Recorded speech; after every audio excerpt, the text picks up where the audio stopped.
Assalamualaikum warahmatullahi wabarakatuh.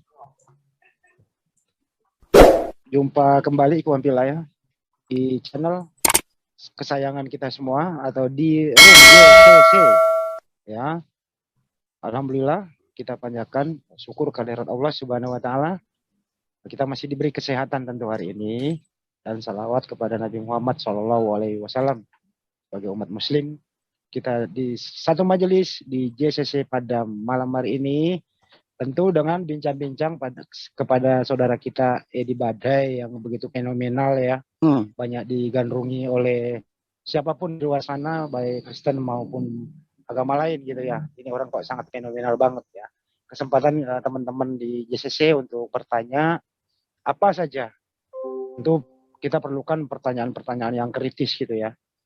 Tentu dengan memulai saya bertanya ke Pak Edi dulu dengan mengucapkan salam, selamatkan malam Pak Edi, selamat datang di sini. Malam, apa kabar?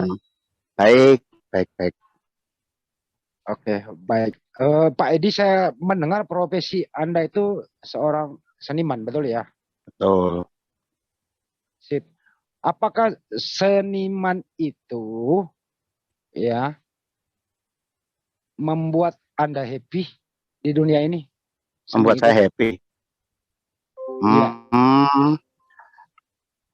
Saya happy itu bukan karena sebab. Kalau kebahagiaan masih ada sebabnya, itu tingkatnya belum tingkat tinggi. Itu masih kebahagiaan yang ada sebabnya. Oke, baik. Apakah seni itu ada hubungannya dengan religi atau keyakinan Anda sekarang ini? Ada hubungan nggak? Nggak ada. Nggak ada. Hidup saya nggak ada religi. Tapi saya lihat orang kalau ke gereja itu ada musik loh. Nah, ini gimana menyikapi ini? Sebenarnya musik itu adalah ekspresi. Jadi kekristenan itu bukan masalah ibadah, bukan masalah tata cara. Kekristenan adalah hubungan. Hubungan yang dipulihkan kepada Tuhan melalui penebusan Kristus. Nah, terus hari Minggu itu bukan ibadah, itu bentuk ibadah berkumpul. Kalau ibadah yang sejati itu adalah Roma 12:1 dan 2, yaitu mempersembahkan tubuh yang lama digantikan dengan spirit yang baru. Itulah ibadah yang sejati. Sebenarnya Alkitab mengatakan begitu. Namun karena berjalannya waktu, orang Kristiani nggak ngerti, pendeta nggak ngutbahkan yang begitu. Jadi artinya pendeta ini nggak ngerti bahwa Yesus sebenarnya itu nggak memerintahkan orang ke gereja kan gitu. Cuman di Bible kalau nggak salah itu ya, di Bible nggak ada perintah ke gereja loh. Kok bisa mereka pada ke gereja? Ada apa dengan?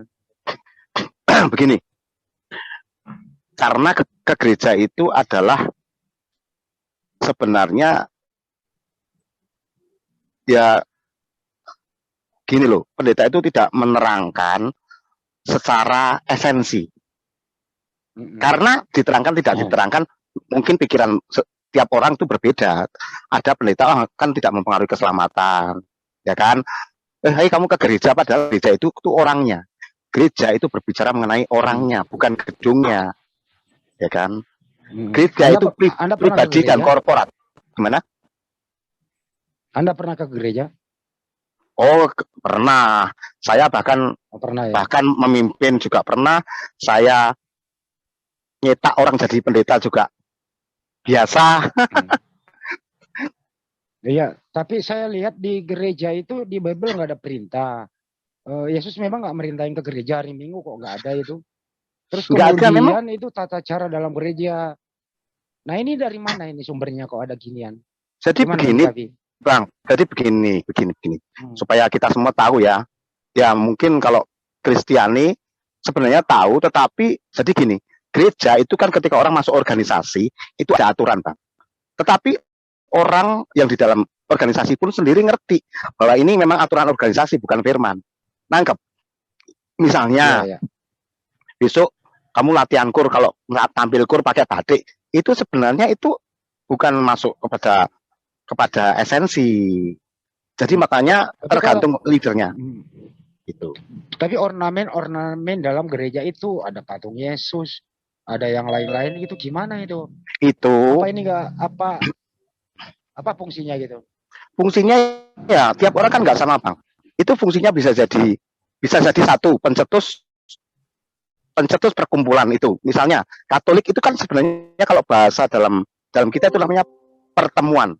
Pertemuan yang ditemukan oleh ini. Nah, orang Pentakosta ditemukan oleh ini gitu loh. Jadi karena kekristenan memang sebenarnya bukan agama, tapi hubungan batiniah kepada Tuhan, maka ekspresinya nggak akan sama. Saya punya murid nih 5, misalnya dia terdorong, dia ada panggilan untuk membuka perkumpulan, gitu, perkumpulan orang percaya, maka sendiri-sendiri nggak sama, karena itu fungsinya kumpul aja, karena gereja itu perangnya. Iya, tapi paham, tapi kan gereja ini kan itu dan pendeta-pendeta ini terus denom-denomnya banyak, ada Katolik, ada Protestan, ada KBP gitu loh. Nah ini gimana menyikapi kok banyak denom gitu? Banyak denom itu begini, banyak denom itu sebenarnya denom itu fungsinya adalah mempermudah organisasi. Sebenarnya kalau saya ini ya, saya ngerti Alkitab nih, saya ngeliat orang Katolik, saya ngeliat orang HKBP, GBDI itu sebenarnya sama, itu tubuh Kristus. Cuma ketika orang esensinya nggak dalam, dia taunya, oh aku HKBP kok, oh aku ini. Tapi kalau dia udah ngerti ini, walah, wiki yo tubuh Kristus, kepalanya di Kristus, tubuhnya kita hanya yang membedakan adalah organisasi, tradisi, tata cara begitu. Tapi saya lihat mereka itu apa ya? Mereka sepertinya berlomba-lomba untuk memperbanyak perpuluhan. Apakah Anda termasuk korban perpuluhan? Apa seperti apa? Perpuluhan itu kalau Anda tahu gereja Protestan itu ya, GKJ, GKI, HKBP itu nggak ada. Perpuluhan itu banyak di GPDI, gereja-gereja karismatik. Nah, saya paham semua itu. Saya ngajar kok. Wow, itu perpuluhan fungsinya apa sih kalau menurut Anda, kalau tahu gitu boleh dijelaskan? Kalau perpuluhan, kalau di perjanjian lama kan jelas untuk Imam Lewi. Kalau di perjanjian baru itu sebenarnya dikelola gereja untuk banyak hal, antara lain untuk menghidupi pemimpin, yaitu gembala, yaitu pendeta. Jadi juga untuk segala macam, tergantung setiap lokal itu berbeda, tergantung pengelolaannya. Menurut Anda ini perpuluhan semacam kerelaan hati atau semacam kewajiban? Nah, kalau Anda bertanya kepada saya, kalau menurut saya, yang mereka lakukan itu bisa ambil dari perjanjian lama, bisa yang sudah ngerti dari perjanjian baru, kerelaan yang tahu perjanjian baru, maka nggak ada perpuluhan, adanya kerelaan hati, begitu.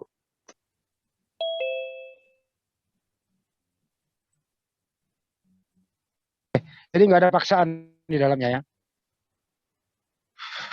Nggak ada. Sebenarnya. Oke, baik, saya pindahkan dulu ke teman yang lain. Pak Julian, mungkin dilanjut pertanyaan tadi. Silakan Pak Julian. Ya, halo. Terima kasih Bang Handi. Ya.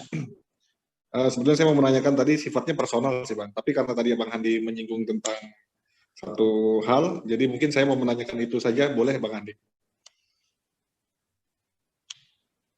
Ya, boleh, bebas. Ya itu tadi, Bang Edi Badai, saya mau nanya tentang perpuluhan tadi. Jadi Abang menyampaikan kalau itu sifatnya kerelaan, kalau berdasarkan dari perjanjian baru. Ya. Nah, sementara yang namanya rela itu kan harusnya sukarela sesuai dengan kemampuan. Tapi kenapa ditentukan besarannya gitu? Enggak. Ini nanti menjadi memberatkan bagi yang kurang mampu gitu kan, Bang? Iya. Yang ditentukan itu yang menganut perpuluhan, Bang. Kalau yang tidak menganut perpuluhan itu tidak ada paksaan. Artinya ada gereja yang tidak menganut perpuluhan? Oh ada, makanya tadi saya sebut GKI, GKJ. Itu Anda tanya, kan nggak ada perpuluhan. Tapi namanya kerelaan. Kerelaan. Dan itu besarnya tidak ditentukan? Ya enggak, namanya rela kan nggak ditentukan. Oh baik, Bang. Nah kalau tidak ditentukan, Bang, lalu bagaimana bisa menghidupi gembala-gembalanya? Ya. Tentu kan hasilnya tidak maksimal. Begini. Operasional yang tidak sedikit. Pada realitanya ada memang gereja yang gembalanya juga mesti puasa, tidak makan, ya ada. Itu kalau sampai ke realita ya Ya gimana lah, kalau jemaatnya miskin-miskin ya gembalanya ikut apa kekurangan. Tetapi banyak juga sih yang gembala itu dari pengusaha juga ada. Saya tuh tahu semua gitu sehingga saya bisa cerita. Baik.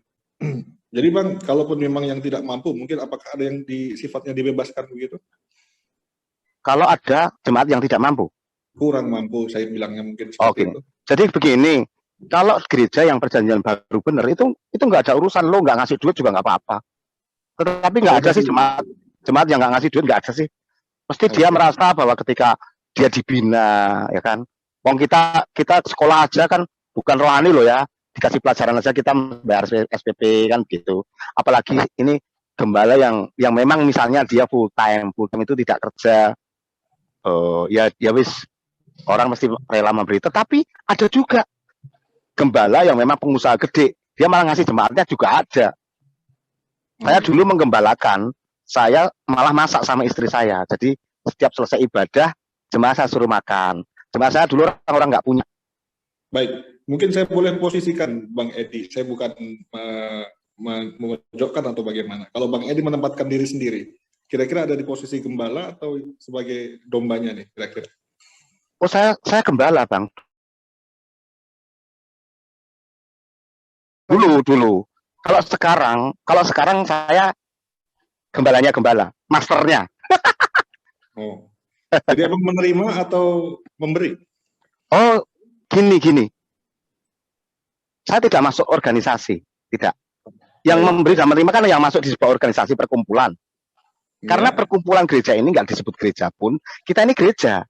Gereja kan orangnya, bukan itu organisasi ya, itu ya. Yang Anda maksud itu sebenarnya organisasi. Kalau namanya gereja itu ya kan sebutan dari sana. Gereja itu artinya orang yang sudah dipanggil dari gelap menuju terang. Di gereja itu orangnya. Nah itu organisasi. Kalau saya sekarang sementara saya nggak masuk di organisasi. Ya. Oke Bang Edi Badai. Sementara itu dulu, saya tadi ada pertanyaan sifatnya pribadi. Sementara ini live, jadi saya simpan aja buat nanti mungkin. Ya. Saya kembalikan ke Bang Handi. Terima kasih Bang Handi. Oke Pak Yulian, nanti ditanya lagi, nggak apa-apa kok, bebas kok itu. Makasih ya Iwan Pila, sahabat Handi, dan Opa Channel, Pauji Channel, dan Menara Siar yang lain ya. Jangan lupa saling mengunjungi, terus saling mendukung, mensupport channel-channel Muslim gitu ya. Gini Pak Edi, sebentar Pak Edi, tadi ada permintaan dari netizen saya disuruh open cam. Saya bukannya nggak mau open cam, tuntutan pekerjaan saya mohon maaf, tapi insya Allah next time ya, setelah saya keluar dari kerjaan itu saya bisa open cam kok. Dijamin Andi Salebes ganteng kok, nggak macam cawain banget itu ya. Anda bisa ngebayangin lah seperti apa fotonya yang nggak jauh dari itulah ya. Terus baik Pak Edi, ini tadi agak sedikit saya pengen kencangin nih, tadi kan janji kencangin ya, gitu ya. Ini Yesus tuh waktu hidup ya, tuh dia nggak makan babi bro. Gak apa-apa ya, tadi saya sambung aja nih. Nggak apa-apa. Terus beliau itu nggak no alkohol gitu loh. Nah kenapa saudara Kristen sekarang boleh-boleh saja? Ada apa ini? Silakan. Kencang lo ya. Oke. Jujur. Mana ada yang nggak jujur? Kalau nggak jujur dikorek-korek aja, dibuka di Facebook, kok di YouTube. Jadi gini, Yesus itu kan hidup, dia memakai tubuh yang memang hidup di zaman Taurat, bener nggak? Kalau zaman Taurat sunat ya sunat, tidak makan babi ya tidak makan babi, gitu. Oh gitu. Ya. Jadi, tapi kenapa yang mengaku pengikut Yesus, pengikut Kristen kan pengikut Yesus ya? Betul. Nah kenapa justru makan babi? Jadi begini. Itu? Saya beri keterangan keterangan dulu bahwa gini. Ya silakan. Jadi begini, Yesus atau Allah kita, kalau Anda tidak disebut Allah kita, ya bahasaku aja.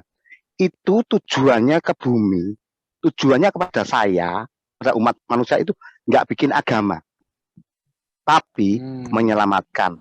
Nah, sebelum Yesus selesai menyelesaikan tugasnya, maka ada aturan namanya Taurat. Makanya dikatakan di Alkitab, Taurat itu bayangan akan datangnya Kristus. Maka dikatakan satu iota pun sebelum dia datang itu tidak akan dihilangkan. Nah, akulah penggenap hukum Taurat. Misalnya gini, Bang Hendi mau ke pasar, mau beli bahan-bahan untuk nasi goreng, beli nasinya, beli tomatnya, untuk bikin nasi goreng. Nah, posisi Yesus adalah datang kepada Bang Hendi. Nih nasi goreng, lo nggak usah ke pasar.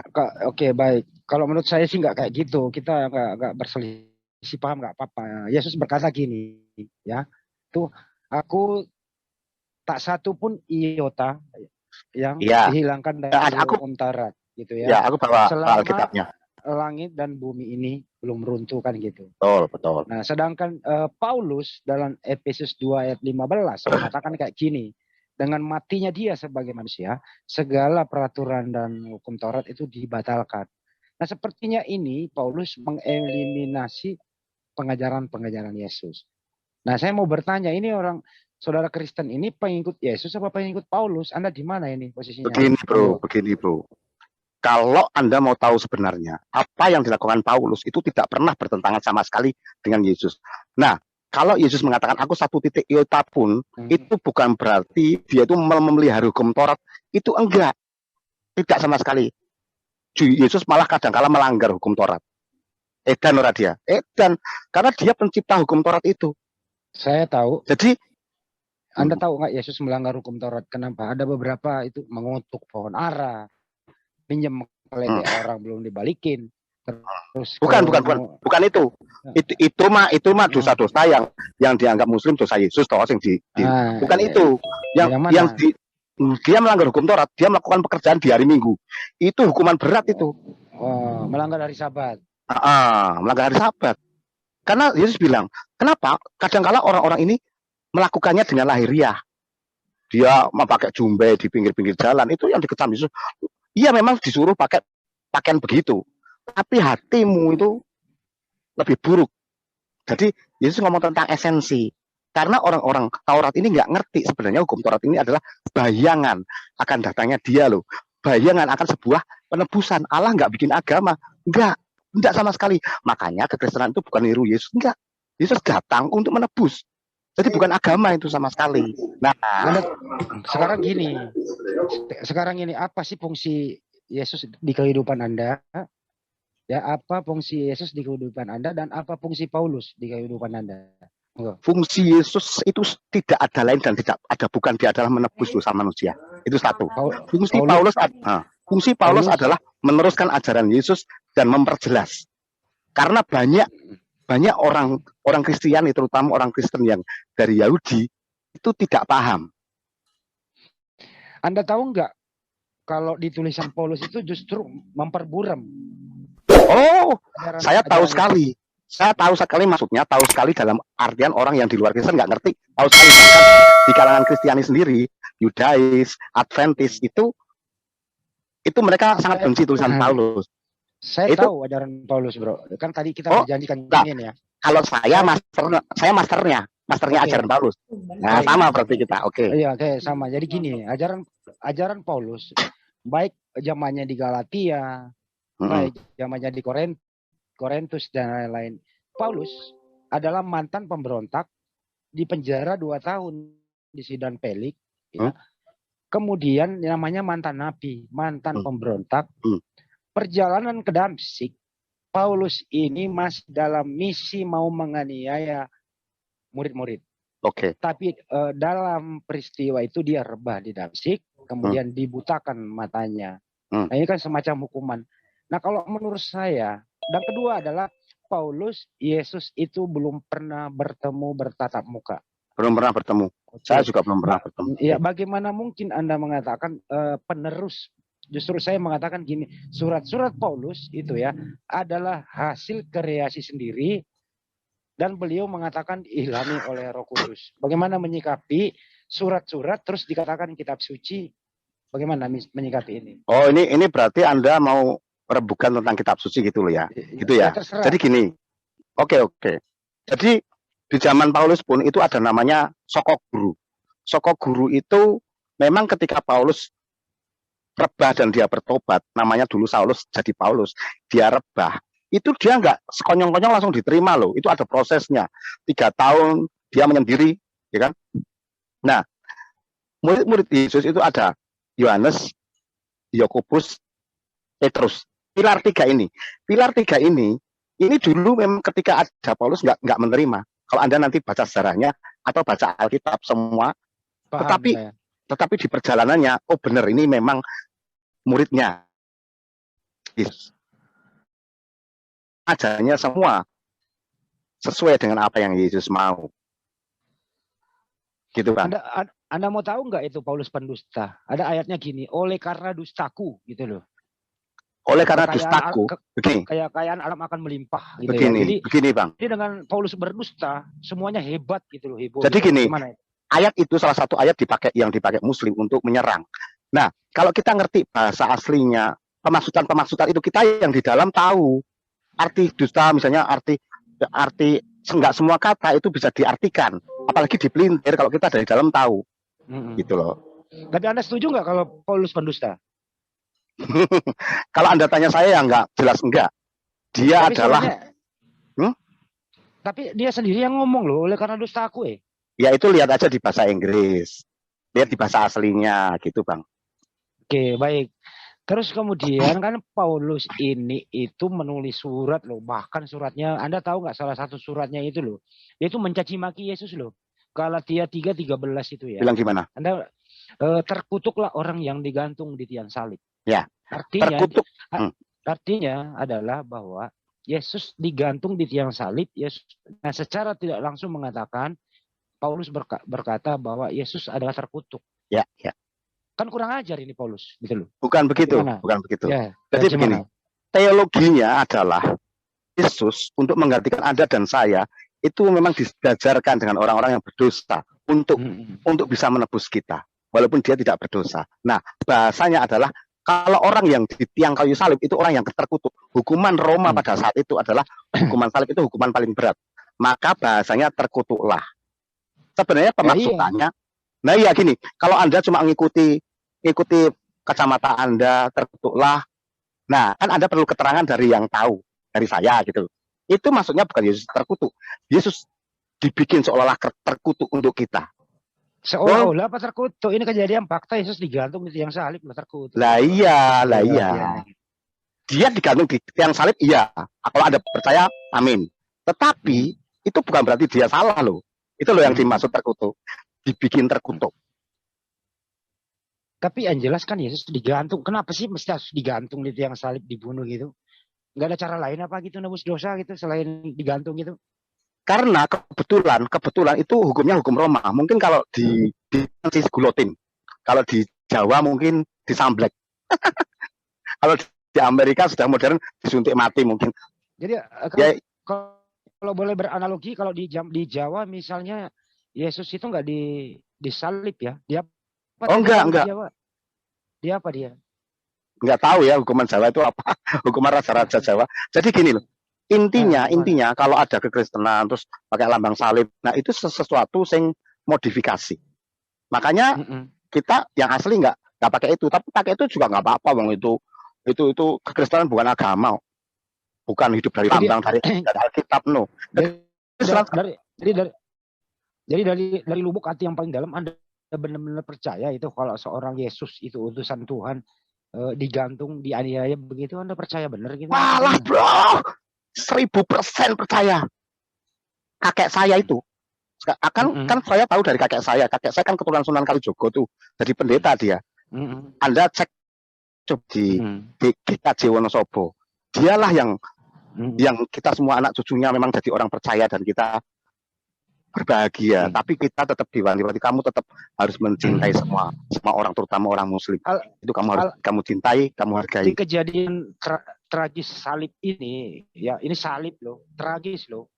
Lambungnya ditombak mati kan, berdarah, digantung, diikat gitu. Ini kan tragis banget. Tragis. Terus yang paling Anda percaya apa di balik ini semua? Bisa terangkan nggak? Saya nggak heran, karena semua nabi-nabi itu nabi ada, ya kan? Nabi ada itu kan semua tentang Kristus. Kalau Anda ngerti perjanjian baru ya, Yesus ngomong, semua nabi-nabi, semua kitab-kitab itu bicara tentang aku. Misalnya Abraham mempersembahkan korban domba, Allah memerintahkan keturunannya memberikan korban, itu sebenarnya bicara tentang yang akan datang, yaitu Kristus yang akan menebus dosa manusia. Jadi menurut Anda itu yang mengutus Yesus ke dunia ini, ya Tuhan yang Maha Kuasa itu seakan-akan mengiyakan kejadian ini, gitu. Menurut Anda? Maaf ya, saya benarkan. Jadi saya nggak pernah, menurut Edi nggak pernah, Edi nggak ada. Menurut Alkitab, apa yang saya ucapkan semua Alkitab, boleh dicek. Jadi menurut Alkitab gitu loh, menurut Anda. Iya, oke, baik. Jadi menurut Alkitab adalah memang Yesus ini ya dinubuatkan oleh para nabi. Saya pernah sering baca ayatnya, prainkarnasi, turun ke bumi, masuk kandungan Maria, lahir, terus dihajar di tiang salib. Itu adalah skenario dari Sang Pencipta menurut Bible, gitu ya? Ya. Yakin? Loh, itu enggak perlu ditanya yakin atau tidak. Kalau saya jadi Kristen ya sudah tentu yakin toh. Mau diganti sama apa saja, Hindu, Buddha, semua apa, duit segepok, nggak bisa. Itu nggak usah ditanya yakin atau tidak. Tapi ini kan kejadian sangat tragis, terkutuk pula lagi, kok Anda yakin gitu loh. Nah, sekarang definisi yakin ya setiap orang ya. Anda yakin nggak dengan ini? Itu kan hak, satu hak. Yang kedua, kalau Anda tanya saya, ya saya sampai detik hari ini loh, yang saya dari keturunan Sunan Kalijaga, dia punya hak untuk memilih. Ya tentu yakin toh Bang, membuang sesuatu untuk menerima sesuatu itu pasti ada yang lebih berharga. Oke, baik. Kalau kira-kira nih, ini saya beranalogi, saya keluarkan dulu doktrin dalam diri Anda, saya kembalikan dulu ke posisi normal sebagai manusia tanpa doktrin, manusia tanpa iman. Anda diam sejenak, konsentrasi, saya keluarkan semua dulu, benak-benak yang ada dalam diri Anda, tenangkan dulu pikiran. Oke, sip. Terus kemudian Anda relax lebih dalam lagi, jatuh, mundur. Terus kemudian mundur ya, sip. Anda buang semua itu. Terus saya tanya ke Anda lebih dalam lagi bahwa tolong katakan yang sebenarnya bahwa Anda tidak setuju kalau Yesus dikorbankan, disalib dan dibunuh. Silakan jawab tidak setuju. Saya tidak akan selamat dengan perbuatan saya. Walaupun saya tidur di gereja, saya berikan seluruh hidup saya bakar diri, tetapi keselamatan hanya karena anugerah yang dari atas menggantikan diri saya, yaitu lewat pengorbanan Yesus. Itu yang ada di dalam diri saya. Kita nggak bisa selamat Bang dengan melakukan apapun. Karena apa sih yang bisa kita beri untuk Tuhan? Semuanya ciptaan Tuhan. Hanya Dia saja yang bisa menyelamatkan kita. Anda masuk ke sumur, Anda menggapai-gapai dengan kekuatanmu nggak akan bisa. Manusia Adam jatuh dosa itu begitu, putus hubungan. Tapi Dia yang mengulurkan tangan, tergantung kita mau atau tidak. Itu peristiwa itu ada terjadi. Dia tidak menciptakan agama, Dia menciptakan uluran tangan bagi kita. Setelah kamu bebas, kamu kembali ke seperti Adam yang semula yang tidak jatuh dalam dosa. Terserah kamu yang dibebaskan sebagai gereja, mau kumpul dengan cara apa, ingatlah itu sampai detik matimu. Itu sebenarnya simple. Makanya kalau saya nggak ngomong tentang gereja ini, no. Oke, baik. Anda tenang lagi, sekali lagi. Saya dari segi penyelamatan sebagai Muslim, Yesus itu adalah, kalau mau disandingkan atau disamakan Nabi Isa, Nabi yang mulia diutus ke bumi untuk menyelamatkan umatnya pada waktu itu. Terus kemudian kami Muslim diajarkan bahwa ya, Nabi tidak mungkin dicelakakan, Pak. Insya Allah pasti diselamatkan oleh yang mengutus Dia. Sekarang lebih dalam, akui bahwa lebih baik berkata Yesus adalah Nabi yang mulia, pasti diselamatkan oleh Tuhan Sang Pencipta. Lebih dalam, jawab sekarang, katakan iya pada saya, monggo. Yesus di atas Nabi. Yesus itu bukan manusia keturunan Adam. Dia beda jauh, Dia adalah Allah yang jadi manusia. Percaya atau tidak, nggak apa-apa. Saya hanya berbagi iman, berbagi kejadian yang terjadi, dan saya adalah mewarisi hal yang terjadi pada waktu itu, dan saya bersyukur menerima anugerah itu. Saya tidak bermaksud bertentangan dengan Anda, enggak, saya hanya memberitahu, dan saya tetap mencintai Anda. Nggak apa-apa. Jadi kali ini saya belum berhasil bisa memeditasi Anda, tapi di suatu saat akan saya bisa melepaskan segala doktrin-doktrin dalam diri Anda. Saya mengajak Anda kembali bahwa manusia itu diberi akal untuk berpikir, bukan dengan imani saja, tentu dengan ada landasan berpikirnya. Apa itu? Landasan yang dibawa oleh yang bersangkutan. Pertama adalah Yesus diutus ke bumi itu menyelamatkan kaumnya waktu itu untuk memberi syariat-syariat seperti cara penyembahan, bagaimana hidup dengan benar, bagaimana ngobatin orang sakit. Nah, jasa-jasa hidup Yesus ini menginspirasi kaumnya waktu itu. Kenapa mesti Anda sekarang setuju kalau orang yang baik ini harus menebus dosa manusia dengan cara dihajar, digantung, terkutuk, ditombak lambungnya, diikat, dipermalukan oleh orang banyak. Gimana menyikapi ini, bro? Begini, bro. Bisa Anda berpikir cerdas malam ini? Oke. Ya, Oke. Kita bukakan ya. Ini nggak ada apologet, nggak ada pendeta, nggak ada teolog, nggak bicara seperti saya ini. Seandainya Adam nggak jatuh dosa, nggak ada ceritanya, ada Yesus, nggak ada cerita. Karena Yesus memang datang hanya untuk menggantikan kita. Itu satu-satunya cara pencipta menyelamatkan ciptaannya, yaitu dengan adanya Yesus. Kalau dulu Adam nggak jatuh dalam dosa, nggak ada ceritanya Yesus, nggak ada ceritanya salib, nggak ada ceritanya Alkitab. Nggak perlu, kita hidup menikmati aja apa yang diberikan Tuhan pada Adam dan Hawa. Tapi karena Adam dan Hawa ini jatuh dalam dosa, maka dia pasti harus dihukum. Karena Allah adil. Orang adil harus mati. Oke. Nah, Baik, bedanya sekali konsep lagi. Sekali-kali saya meditasi. Bayangkan Yesus di tiang salib sekarang. Bayangkan Yesus di tiang salib, diikat, dipaku, bahkan disisakan hanya tinggal celana dalam. Mohon maaf. Ya, bayangkan tentara Roma bawa tombak, nombak lambungnya terure, ususnya keluar darah. Bayangkan sekarang, kalau mau menangis, menangis. Kalau mau sedih-sedih, kalau mau marah-marah. Apa yang Anda ingin katakan dalam benak Anda melihat sekarang Yesus diperlakukan seperti itu. Apa yang Anda mau katakan sekarang? Silakan. Dia Allah yang baik sekali pada manusia. Rela mengorbankan dirinya demi keselamatan kita. Dan manusia menolaknya. Itulah kesedihan dia dan kesedihan saya. Dia sudah berkorban demi kita semua. Tapi ditolak, dicaci. Ya biarlah nanti di kelak kemudian hari banyak orang yang mengerti siapa dia. Baik, sekali lagi saya meditasi Anda. Anda tutup mata, Anda berada di kejadian itu. Anda di sebelah kiri Algojo. Bayangkan. Lebih dalam lagi. Ingat lambungnya, ingat tombak. Anda di sebelah Algojo sekarang. Anda di sebelah Algojo lebih dalam lagi. Apakah Anda mau menghalangi Algojo atau mau membantu Algojo? Jawab sekarang. Bangun. Saya tidak bisa berpikir apa-apa. Saya hanya berpikir itulah yang dinubuatkan nabi-nabi. Bahwa dialah Mesias itu. Yang memang dia punya tugas dan menyelesaikan tugasnya untuk kita semua. Apa yang Anda mau katakan sama Algojo? Mau mengutuk atau mau berterima kasih? Saya tidak sempat berpikir kepada Algojo. Karena keadaan seperti saat itu saya sebagai orang Yahudi terjajah. Saya hanya melihat bahwa itulah setelah dia mati. Menyerahkan tubuhnya Eli lama sabatani, langit tertutup. Tirai bait terbelah jadi dua, artinya zaman Taurat sudah hilang. Karena kalau zaman sebelum Yesus selesaikan tugasnya, orang masuk ke dalam tabut perjanjian mati, dan itu zaman Taurat selesai. Maka perjanjian yang baru sudah dilakukan untuk kita semua. Nah, kita adalah umat perjanjian baru yang menerima anugerah. Yang berbeda level kita dengan level zaman perjanjian lama. Anda sebagai orang Yahudi dekat Algojo waktu itu, Anda tidak bisa berbuat apa-apa.